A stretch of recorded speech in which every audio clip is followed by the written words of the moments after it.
Hey, welcome back to the Ping Pong Flix Show. My name is Chris Wong. I got a bunch, a bunch of DC updates for you today as we go through the Zack Snyder's Justice League craze because of November 17th. But there are other DC updates for you, and I'm here to bring it to you. But before I get into that, I want to thank my newest members of the Ping Pong Flix Show. Thank you to Francis Louis Rayla, Joshua Rivera, Daniel Newlands, and Cody Slay. Let me know if I said those wrong, but thank you so much to the newest members for joining the Ping Pong Flix Show. I truly hope you enjoy the exclusive access videos and you are in the running for that Man of Steel limited edition Blu-ray 3D tin can. So hopefully once we get to 100 members, we'll definitely get into that. But thank you to all the subscribers as well. Once we reach 20,000 subscribers, we'll have another random prize drawing for awesome DC merchandise. But let's get into the news. The first topic of the day is Wonder Girl is apparently coming to the CW. This is coming from the one official Wonder Woman account themselves, DC. Ready to meet Yara Flor, a new hero will shine in the Wonder Girl live-action DC TV series. Now, you may have been wondering why I even covered DC Future State. This is why, because sometimes these things happen where they go from art, from comics to live action, and this is one of those cases here. I'm going to read you from the DC itself. Yara Flor may not be a name many DC fans are familiar with now, but that could change very soon. Announced initially as a core part of DC Future State, the massive line-wide 2021 comic book event that will change the direction of the DC universe, Yara will soon be making waves on the comic book page in a mini-series written and drawn by Joel Jones. But it appears the new hero isn't stopping there. Deadline announced today that the CW is developing a new Wonder Girl live-action series that will feature Yara Flor from Queen of South executive producer Dalen Rodriguez and Berlanti Productions. Greg Berlanti and the CW have already won acclaim for the diversity found within their small screen DC TV universe, which includes DC's first Black-led series, Black Lightning, and its first led by an LGBTQ superhero, Batwoman. Wonder Girl would be the first DC TV series to feature a Latinx character in the starring role. Wonder Girl features a take on the longtime character that will be new to most Wonder Woman and Wonder Girl fans. Yara Flor is Latina dreamer whose parents were an Amazon warrior and a Brazilian river god. When she discovers that she's Wonder Girl, she must use her newfound powers to fight the evil forces that would seek to destroy the world. If greenlit, Wonder Girl could mark the latest entry in the CW's robust slate of interconnected DC TV shows, which will already be expanding in 2021 and in production, Superman and Lois. Also returning in 2021 are ongoing Arrowverse series, The Flash, Batwoman, DC's Legends of Tomorrow, Black Lightning, and, Supergirl, last season for Supergirl, which announced earlier this year that its upcoming season will be its last. So for fans looking to learn more about Yara, about her possible live-action debut, they'll get their first glimpse of the hero in DC Future State Wonder Woman, which debuts as part of the DC Future State in January and February of 2021. That miniseries features an older Yara after she's inherited the Wonder Woman mantle from Diana Prince. The CW series, though, will focus on Yara as she's younger, and that's why they call it Wonder Girl, not Wonder Woman. So I can kind of say that's probably a prequel to the actual comic, if you will. So, and that's kind of why I kind of wore this Ping Pong Flix version of the Wonder Woman symbol here. So if you want to look at more other DC type of designs down below in Teespring, check that out. But that is Wonder Girl coming to the DC TV CW series. And be prepared. I mean, that's not all. I'm sure that we're going to have more DC Future States going to live action. And I think this is just the start of that happening. All right, now another network or another medium that is getting a lot of DC is HBO Max. And the biggest problem that HBO Max has is that You can't get it any on the Amazon or Roku. You can pretty much only see it on computer or on your PlayStation and things like that. But that has finally changed. HBO Max is now on Amazon Fire TV as of today. HBO Max PR. Warner Media announces HBO Max is coming to Amazon Fire TV and Fire tablets, which is actually today. It's available now. So if you do have Amazon connected to your TV, you can go ahead now to download that HBO Max app. Now, this doesn't really help the entire world at this point. There's still need to make it available on Roku and things and such, but this is a good step in the right direction in getting it available worldwide so that fans around the world can experience DC altogether, right? And one of those things that they want to experience on DC is, of course, Titans. Titans season 3 is coming out. They're shooting right now. But with that issue of them shooting right now, we still haven't really learned too much about Titans season 3. And one of the scoopers is actually, just calling out that frustration. Titans season 3 apparently has a delayed cast announcement. Omre says this: I feel like maybe the move from DC Universe to HBO Max has delayed some announcements. From what I understand, Tim Drake still hasn't been cast yet, but they've already shot scenes with Babs and Barbara Gordon and Scarecrow, who they can announce whenever they want. It's weird, but they haven't announced it at all. They're filming scenes out of order as well. They could very well film Tim Drake scenes last because they're still waiting on that. So there, he has a bit of frustration over that matter about Titan season 3, and they could be right. Maybe with some a little bit later on, as they approach to maybe start filming Tim Drake, we'll start to see a lot of more cast announcements, which have already, they've already been shooting, and we'll probably have some good shots of them in the suit as well. So be prepared for more Titans season 3 information here. That's not the only thing that's coming to HBO Max. However, there are other series as well, and one of those series is Green Lantern. Green Lantern HBO Max series is going to be rated TV mature audiences. Now, this is actually coming from DCEU Direct. They claim to have an exclusive on these details, including a little bit of the villains that are in this as well. The Direct has exclusively learned of new pieces of information about the upcoming Green Lantern HBO Max series. The series is being developed for a TV mature audiences rating, which will likely be due to profanity and violence throughout the show.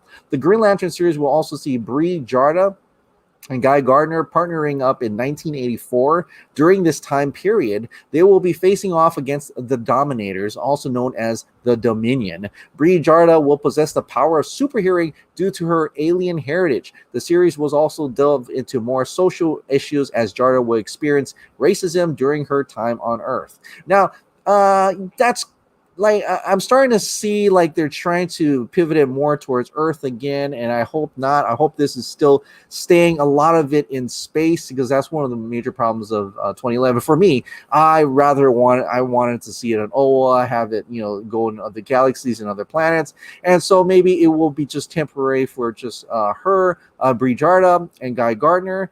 And they'll explore the other Green Lanterns maybe somewhere else as well. Maybe it could be like an anthology, if you will. But the Dominators are going to be in this as well, which is kind of cool, because the last time we saw them was on the CW, where they had that huge crossover, and they, the Flash and Supergirl, and they all took care of the Dominators. So now we're getting to see them again. With Greg Berlanti again, so I'm really interested to see how they look. Will they look like the CW, or will they look different? Will Greg Berlanti utilize the bigger budgets over on HBO Max to create different types of alien, maybe looking more like the comic right there? So intrigued by that. I wonder what he's going to do with that. Is he going to use this opportunity to make it, I would say, better for HBO Max in terms of more movie type quality? As they said, they're going to utilize that movie production value on that.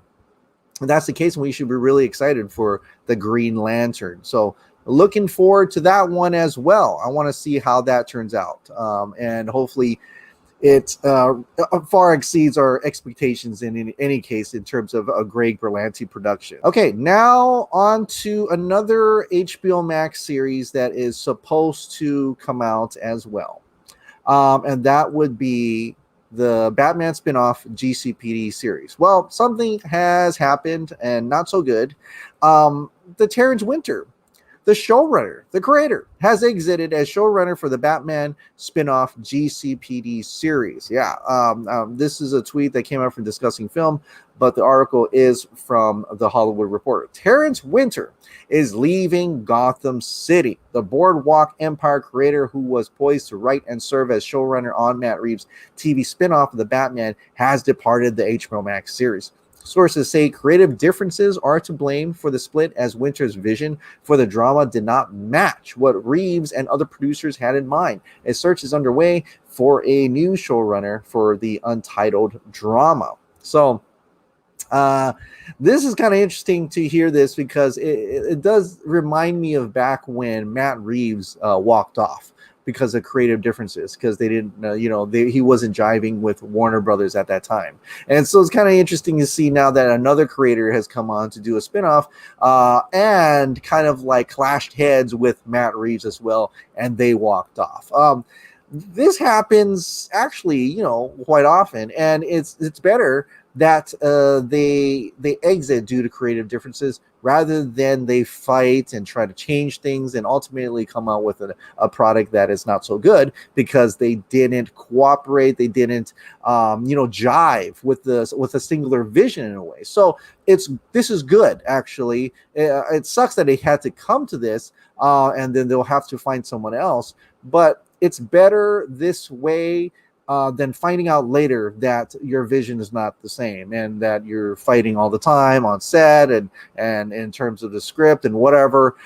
It's better off this way. So unfortunately that happened, but I'm pretty confident they're going to find somebody else. They seem to have a winner here in terms of the Batman, Matt Reeves, the Batman, and they're definitely going to find ways to explore this universe even more with hopefully a creator that shares the same thoughts and vision as Matt Reeves and the producers as well. So unfortunately for that, but all in all, I think it will work out in the end. All right. The next thing is, since we're talking about Batman, let's get into movies now. There's not much movie news. We're still waiting for that Wonder Woman 1984 movie. Let's see what happens with that. I think we're going to hear pretty soon, especially as we get into December, whether that's going to stay in date. But there's other movies that Warner Brothers can pull out of their vaults. Just pull it out and put it on HBO Max. Not only Zack Snyder's Justice League, but how about David Ayer's cut of Suicide Squad as well? Well, I think we've had this before, but we're getting another Margot Robbie's thoughts on the Ayer cut, and this is her thoughts right here. This is coming from Joe Blow. Apparently, Suicide Squad, Margot Robbie would be very curious to see a Suicide Squad. This is what she really had to say. David Ayer recently debunked rumors that the Ayer cut of Suicide Squad would also be heading to HBO Max at some point in the future, but the interest for the Ayer cut is still there, including from actors involved in the production. While speaking on a Josh Horowitz Happy, Sad, Confused podcast, Margot Robbie was asked for her thoughts regarding the Ayer cut of the film. She said this: I never saw the cut. I never saw the Ayer cut. I know we shot a lot of stuff that didn't make it into the movie. I would be very curious myself. When Horowitz mentioned that Jared Leto had gotten a chance to reprise his role of the Joker for Zack Snyder's Justice League, Margot Robbie said, "Really? I didn't know that. Cool."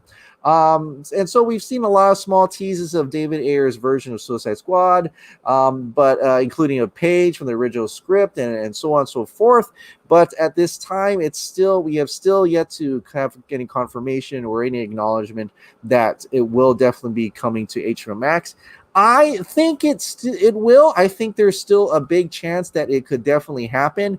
But as of right now, there is no official word on that. But it's cool. And it's also kind of interesting. She says she doesn't know anything about an Ayer cut.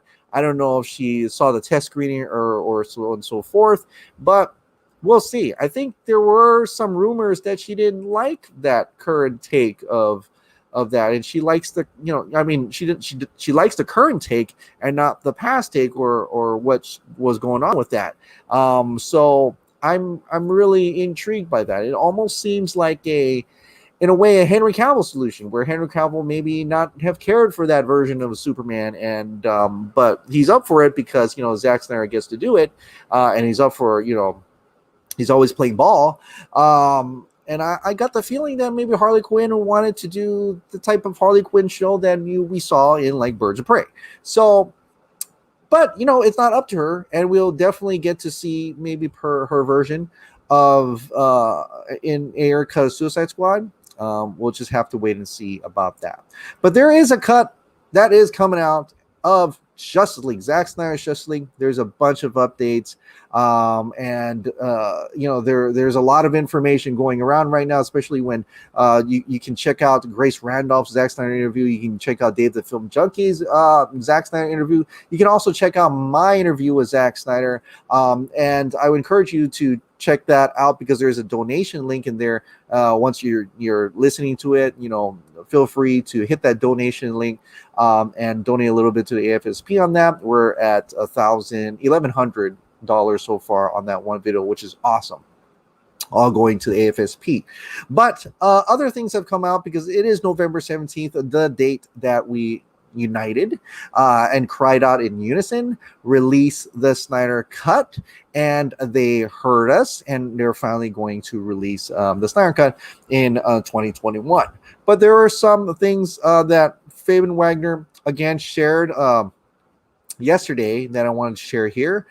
This is like a scene in Justice League in the part where they're all meeting together, and this is that giant camera rig, or the camera rig that goes around the whole scene. I can't wait to see this shot. This would be awesome to see it go around, what they intended for this shot, and the conversations they have between the characters and things like that as they plan to resurrect Superman. Fabian Wagner also shared these pictures right here. I'm going to close this so you can actually see it. So you can see that this is the Flash suit. It's in the early days where it didn't have the white, the circular white in here. You do see Jason Momoa in the original suit in a way that he had in BVS. Also, this first shots as well. I think this is Richard Citrone or Damon Carroll. I forgot who it was. And this is Volko. Volko is in the armored suit with long hair. He's got the Quindent there. So that's something I'm not sure we will see in Zack Snyder's Justice League. This is the early concept art days, and his hair is a little bit different. Or actually, he's clean shaven. I think his hair is the same, but he's clean shaven. So we'll see a lot more of that. Also, how a lot of hashtag Us United. Ray Porter had put one out for Darkseid, shots that we've seen before.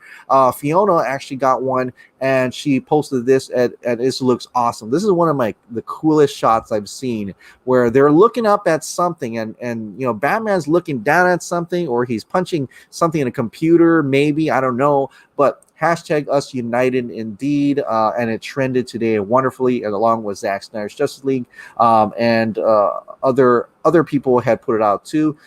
Jason Momoa had put out this hashtag Us United. Ray Fisher also did hashtag Us United, and then Zack Snyder had just kind of released this on Vero.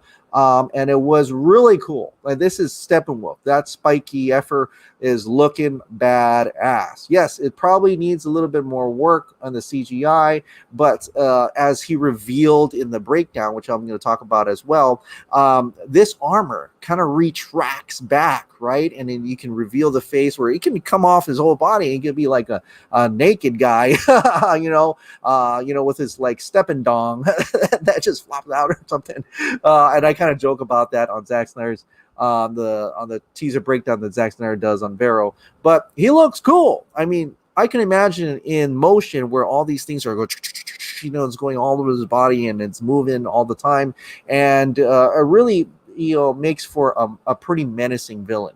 And I think he's going to be a menacing villain, which Zack Snyder did share on this, which I encourage you, if you haven't watched it, and you can either watch my reactions to this or go to this entirely. It's also on YouTube if you want to go check that out as well. But it does have some cool nuggets in there. Things that I could remember is being like Batman and Superman are going to have some type of interaction. They're going to have a little bit more of that. And he even kind of alluded to a future conflict with them, where he said in a future, and also post JL. So I thought that he was kind of slipping a little bit of that Justice League 2 thing or 3 thing in there, which I thought that was kind of interesting. He also said that the Batman's tactical suits gets destroyed somehow, and he kind of just, clued in on that. I don't know how that happens and why he gets, goes back to the BVS suit in the Nightmare Future. So think of whatever of that you will. Cyborg takes control of the Flying Fox at the end, so that's kind of interesting. And it does go to show that maybe maybe Alfred and Cyborg have a little bit of a discussions talking about tech and things like that. Maybe Cyborg even helps Alfred with some of that tech as well. And that's why you see him in the crawling bat and the flying fox and things like that. There's a little bit of a possible relationship there. I don't know, but he also mentioned that Aquaman and Cyborg, they don't get along because Cyborg is more apocalyptic in technology. Aquaman doesn't trust that technology as well. So there are moments like that within that thing. But there are a lot of cool things, cool little nuggets that Zack Snyder talked about, including possible, what I think is Supergirl. He didn't say Supergirl, but he mentions again that open pod in Man of Steel, and it's in Justice League as well, or in BVS or whatever, and alludes to another Kryptonian had come to Earth, and maybe we get to explore that possibly in Justice League. I hope so, as he does say that he planted seeds for all these different heroes, the Defenders of Earth, to show up later on in future, future continuity of this Zack Snyder's Snyderverse, if you will. So the sequels to Justice League, and so I really enjoyed this one. You get into a little bit of his mind in terms of this trailer, so be sure to check that out. But more importantly is the AFSP thing. He put out this actual page on AFSP for the Autumn Snyder Tribute Fund. Right now it's $15,000 raised. The goal is 50,000, 50. And this is a personal campaign sponsored by the Snyder family. So this will be in the link in the description below if you want to go ahead and donate to it.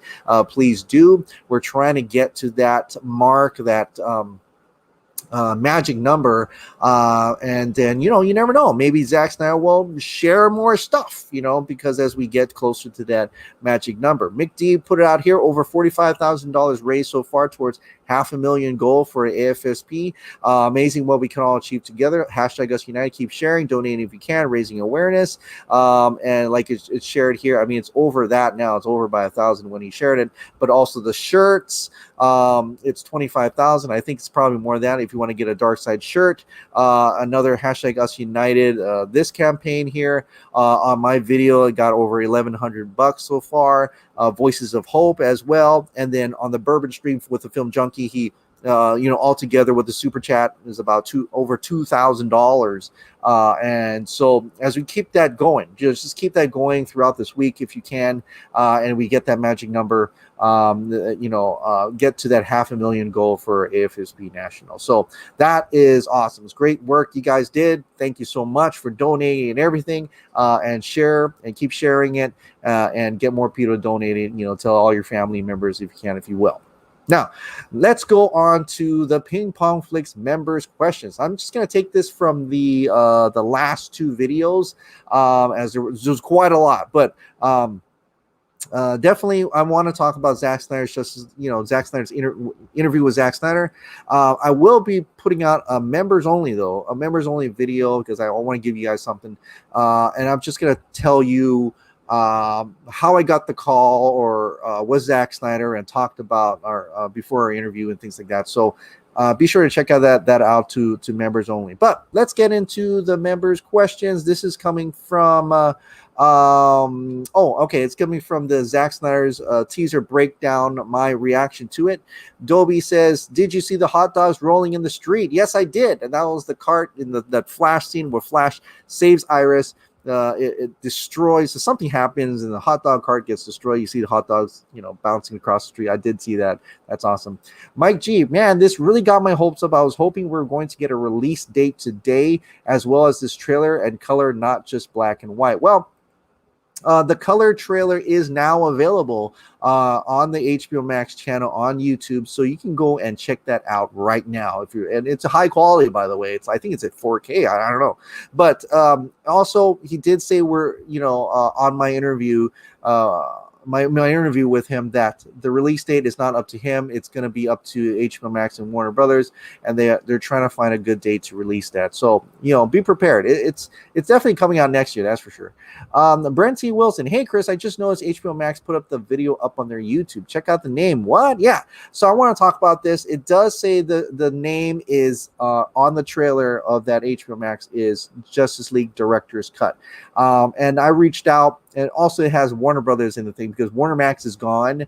Warner Brothers took over that aspect, or they consolidated to Warner Brothers to produce things for HBO Max.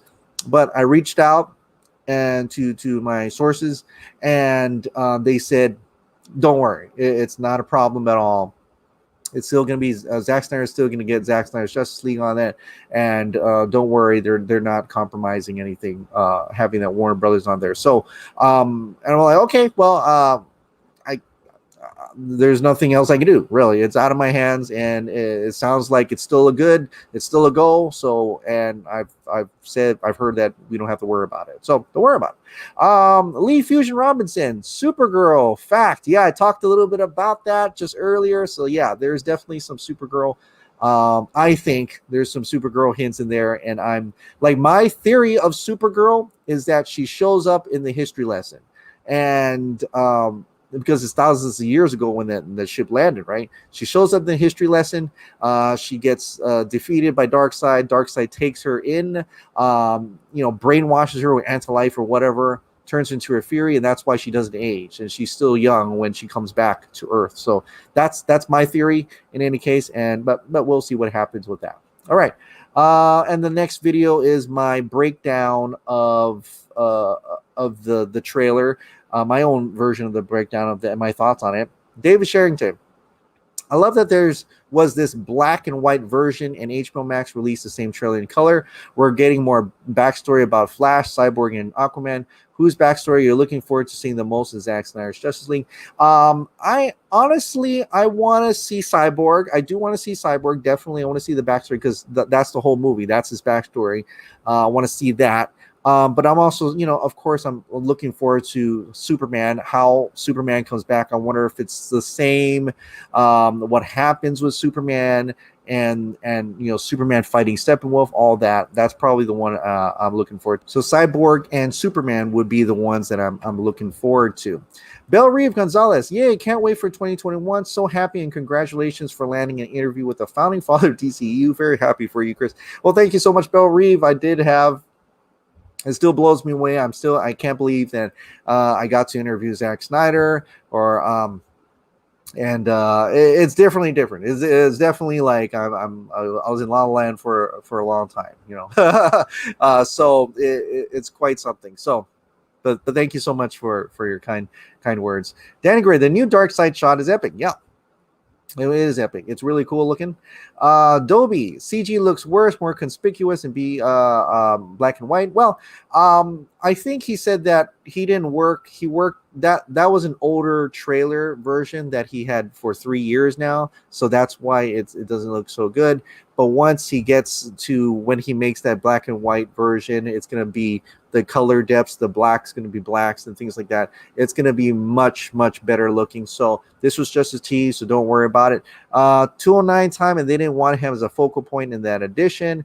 I can't find out what that is right now. Let's see. Okay, so you're talking about the part where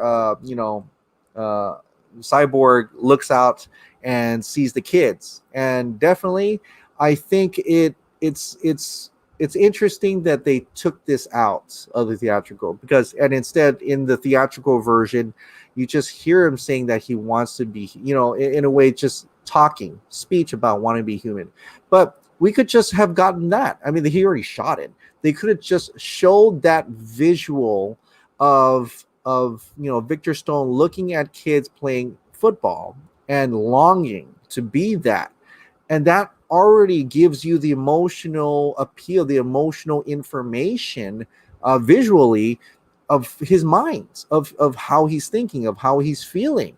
It didn't need to be told to us. We could have been shown it and have that same effect.